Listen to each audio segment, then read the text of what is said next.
Well, we certainly can't have Doll Week without some splendid and wonderful fashion dolls, which is what you're going to see right now in our latest seminar for Doll Week. Hi, Michael. Hi, Rachel. We've been spending a lot of time together, and it has been absolutely wonderful. It has been wonderful. It has been so great. Thank you. We've had a lot of fun. Thank you so much. And our viewers are just having a blast and commenting and loving and sharing, and we're just having a great time here. So we appreciate it. Thank you. This is something that our viewers have been really looking forward to, is the fashions. This particular doll is one we have a ton of comments on. I see a lot of men on this table, so we're excited about what we're going to learn here. Get us started. Well, thank you. This is part one, by the way, of Second Empire Splendor. And if I'm going to talk about the Second Empire, I have this little piece here that we really can't forget. And this is Napoleon III. And he was the nephew of Napoleon Bonaparte. There is a slight possibility that he might have been Napoleon's son. We don't really know for sure. But his mother was Josephine's daughter. And there's some rumors there.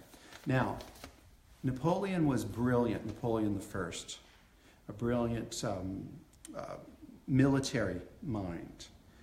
Napoleon III was so incredibly intelligent, traveled all over the world. You know, they were exiled for a period of time, traveled all over the world, was highly educated. And he was the kind of leader that comes once every century, because he could see the big picture. And when you go to Paris today and walk down those streets, those are his streets. There's very little of the ancient part of Paris left. It's all part of his plan. And really, without him, I don't think that there would be this. I just don't think there would. When you study all of the history, it all adds up. But behind every great man is a woman. And in this case, the great woman in his life was not his wife or his mother. It was his cousin, Mathilde Bonaparte. And she was in her lifetime, she was the most royal living person for all the connections that she had, the Tsar of Russia, George III, so on and so on and so on. But for her, all of that did not matter. It didn't mean a thing. The only thing that mattered is that she was the niece of Napoleon Bonaparte. She had a very bad marriage to the wealthiest man in Russia. He slapped her in the face in public. The Tsar annulled her marriage, and she became exceedingly wealthy.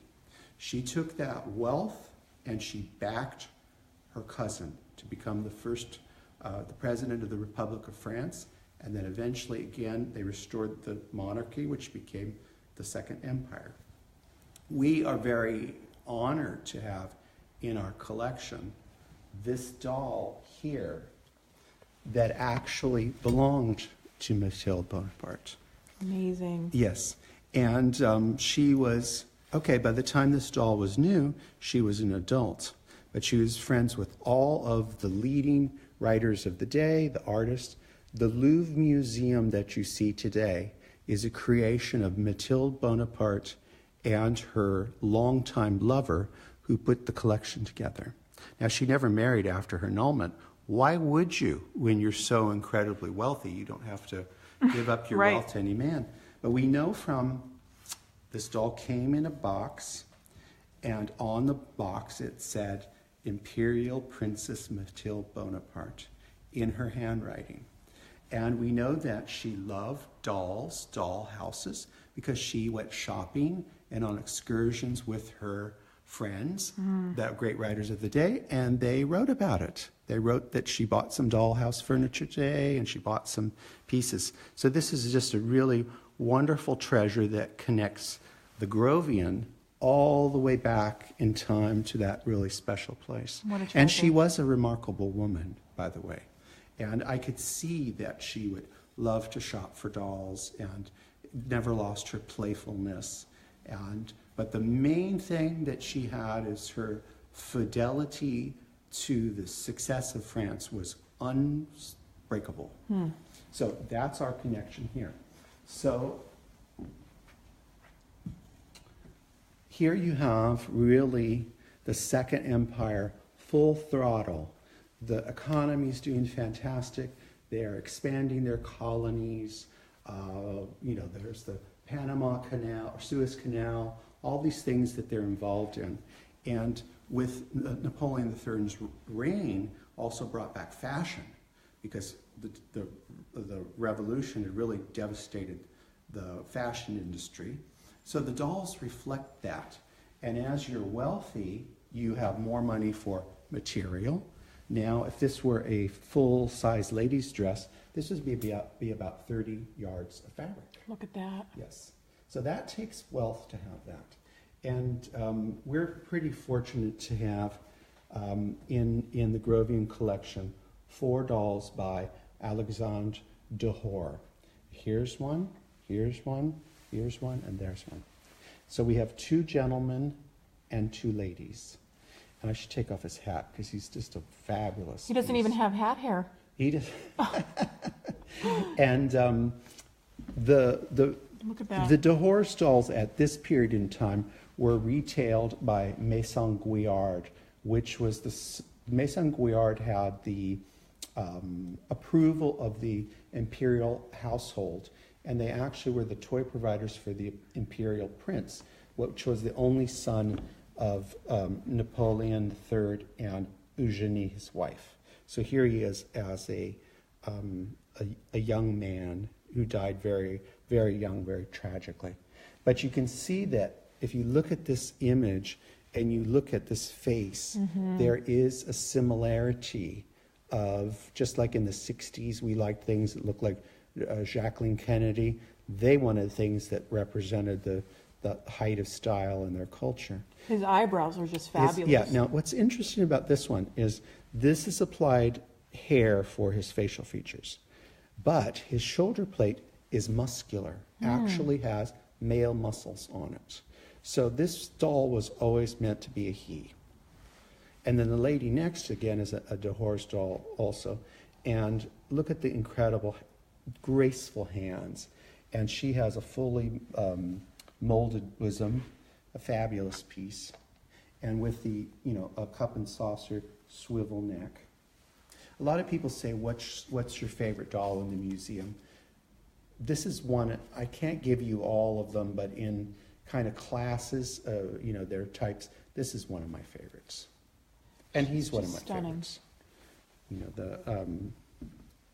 A beautiful piece. And then this Dehors man is just incredible because he has the molded mustache. Oh, and he's look got at a that. little It's bit molded. of a scowl on his face. And again, he has a masculine shoulder plate.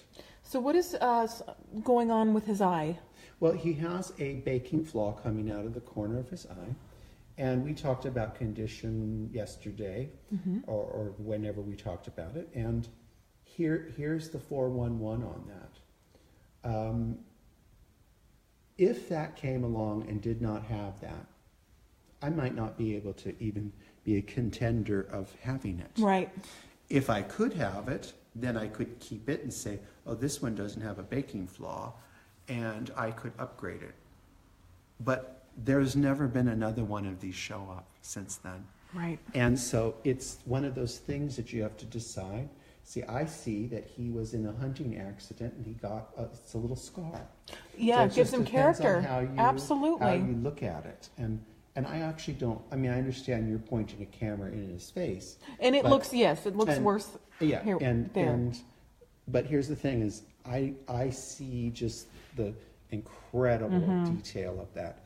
And we don't know if this mold was too complicated with the way the eyelids worked, that it might not have been workable.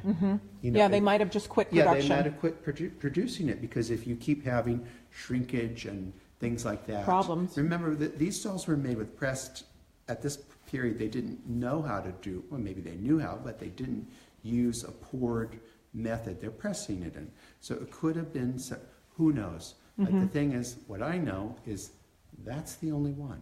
That you And found. I mean, Wow. these are similar, but not. If you notice that this head is wider here than his is.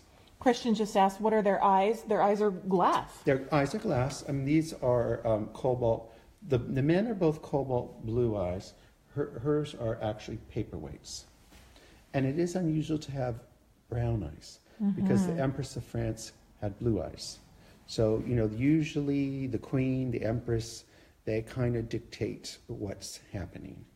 This is another little cutie that is fairly new to our group, and she needs a little bit of curating, a little bit of this and that sewn back, and I haven't gotten to it, and I just wanted to, but those viewers that have the doll book, The Fashion Doll by Marie Tranowska, this is in that book. So I've known this doll in life and through that book for many, many years, and she just recently sold off a part of, you know, her collection, a part of her collection. And this is a marked Simone piece.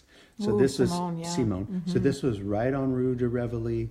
We're all near Palais Royal, all the most fashionable place. And this is an enfantine. This is, you know, in the era of the Huret dolls where they started to have these child dolls. So she works really good with him as, you know, like his little girl, he's taking her out.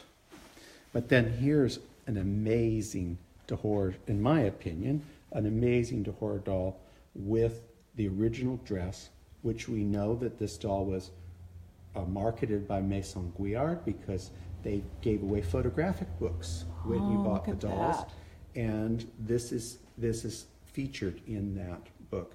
And here, you know, because she's got such a low-cut dress compared to her, you can really see, get in there, you reach can see and her see bisque.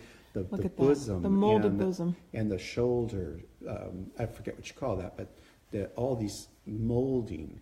And again, here you can see the very hooded eyes that I think would be problematic in mold making because that's the thinnest part on the doll. The whole head is right there, so it's really spectacular.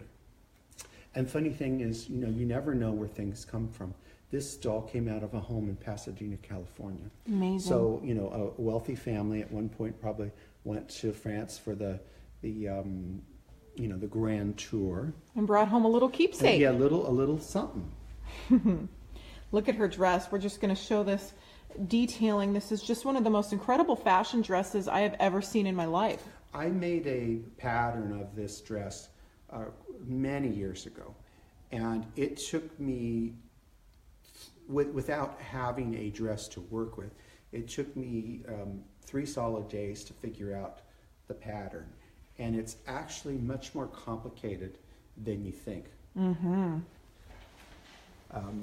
But it is a beautiful piece. And, you know, with all the beadwork, and then if you were going to go and create that, you know, you'd be putting in some serious hours. And she has that wonderful fan that we talked about yesterday with the mask in it. And behind you, if you hear a lot of heavy breathing, it's not the audience. It's not the audience. It's a pack They're not of passing bulldogs. It's a pack of bulldogs from their little walk. And they are so sweet. This one, we saw this the other day, but I want to show you it's out of situation. But this is a phenomenal candy box. Could you imagine getting that? No. I mean, that is just a most spectacular thing.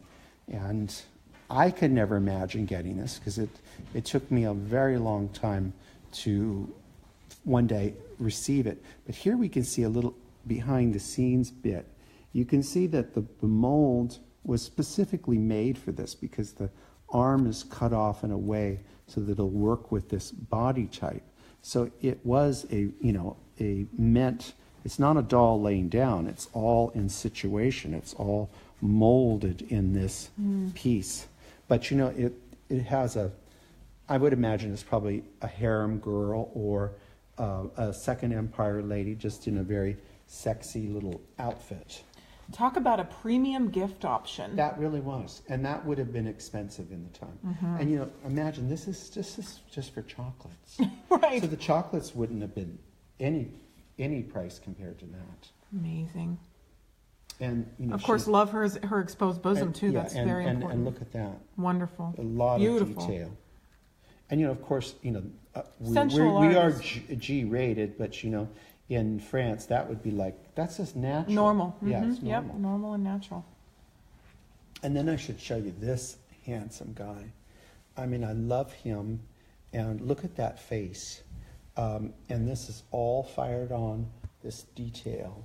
And that really is just totally channeling Napoleon III. Just of that time, that kind of, it isn't an arrogant look as in being arrogant. It's Parisian confidence. Parisian confidence. Yeah, so we're going to remember that. I like that. They have a beautiful city. And they know that they know how to put a scarf on better than the average person. They know that their food is phenomenal. And, and you can get a long way if you tell them how beautiful their city is and how wonderful everything is. You can become their friends. Everybody likes to hear that. He's wonderful. I should show you his, and he's got a great little, all the See little the back of him. things. And all the Legion of Honor medals and all these wonderful pieces. And that is what's called a kid skin wig. That is. Mm-hmm. Which is really, if you look at it too, what's great is it's just a perfect match. Sort of looks like David. Yeah, well, David had hair that color once upon a time. And, I mean, he still is one of the luckiest people in the world. He has great hair. I mean, his hair, he It's doesn't do anything hair. to it. No, and it's fabulous. No. This is, I earlier told you about Mathilde Bonaparte, the great woman behind Napoleon III. Now, if you look at this incredible doll and look at the face, if you look at the face, Look at that.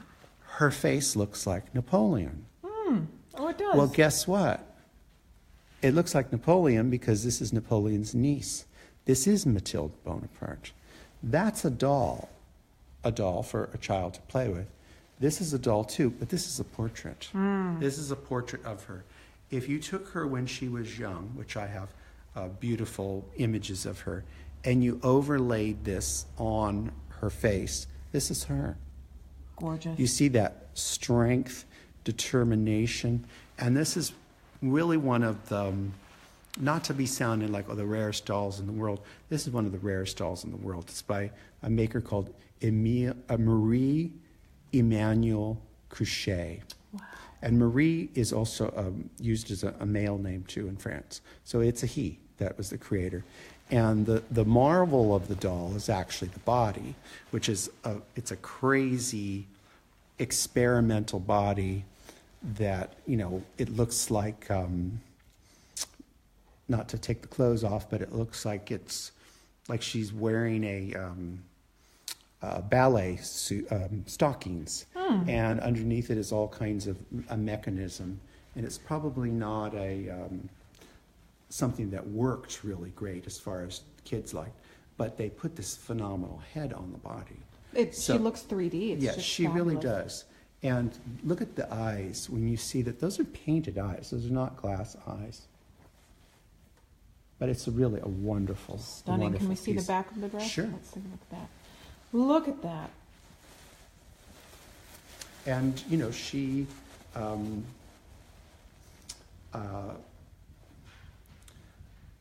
she was working with a hat maker one day, and they said to the princess, everyone knew her in Paris, everyone knew her, and they said, well, this is the latest fashion, and she said, I don't wear the latest fashion. I am the latest fashion. Yes. So it's really a wonderful Amazing. piece. Wonderful, gorgeous. And a lot of dolls, lots and lots, most of them of this period, are meant to be based on the empress. The Mathilde Bonaparte was like Princess Diana. The empress was the queen. And this is another version. There's a lot of versions of Empress Eugenie, and this is one of them. And this is just a wonderful piece. And this is on an early Jaslon body, which is the stockinette skeleton with a stockinette body that's padded and covered. So it's actually very cuddly and very, very posable. But what it does have is, I think, just a superior face. I mean, isn't that face? It's almost like a long face. It is, yeah. Like an adult, if a long face grew up. But, like she lost her baby fat. Yeah, she lost her baby fat. And you know what? We don't know that Carrier Blues that sculpted the long face could have sculpted this, for all we know. Right. I mean, these sculptures for these dolls didn't fall from the sky. And they certainly wouldn't be the factory workers. I'm sure some of them could create the original art, but somebody had to do it. And of course, you might not, if you wanted to be a serious artist, say, I sculpted some dolls, because that was, dolls were in toy shops at that time. But it's just a wonderful piece. Stunning. And then here, I'm going to show you this last one of this segment, because this just says it all. If you don't think that they were rich, and if you don't think that they were successful in the Second Empire, have a look at that. Think of how much space that took up. This is not an exaggeration. They looked like this. This is a promenade This suit. is what a woman wore, A woman real wore one. this, Yes. so we're talking 30 yards of fabric. Could you imagine? That's 30 yards of outer fabric, lining, stiffening, buttons, hooks. I mean, this was a And huge... the people to help her get in it. Yes. And then, I mean, some of us don't understand, like, our situation of the Civil War. Why would this cotton and all these materials be so important? Well, they were important because there are industries. This is, I mean, now I don't think it takes 3 yards of fabric to make a whole outfit. Imagine 10 times as much. Just absolutely. And the one thing amazing. about this particular era, with this huge trains, they really didn't survive, not because they weren't durable for people. They didn't survive because there's so much material that could be reused, that it could be refashioned into a smaller piece. And She has a wonderful fat face. She has a wonderful fat face because, if you look at most of these, they have a plumpness to them because that was healthy then. There was no, what you wanted is, we're at the era of a natural waistline. Yes, they were wearing corsets. That was more for support and to smooth things out. They weren't over cinched because your dress gave you the small waist. Because if you have a huge skirt and you would have a small waist just by, it was actually a great design plan, to look smaller. So and if you look at her body, it's not really a tiny waist. No, she looks she looks proportionate. Hers looks. And this is actually, these kind of styles are actually very complementary towards a normal, what we would say a normal looking body, Sure. because they the skirt. Yes, and then even at this period too, you would have. This is an incredibly lavish use of fabric. But it does detract away from lumps and bumps. Yes, it does. But you would have, this is a suit, and you could have another bodice, which is a top, in an evening form or reception form, so that you could mix and match it. So that was a really great way that, like we have mix and match clothes now. Most of these gowns would have something like that, and then if you were doing an evening gown, you would let your corset out so you had more room for dancing and for Eating.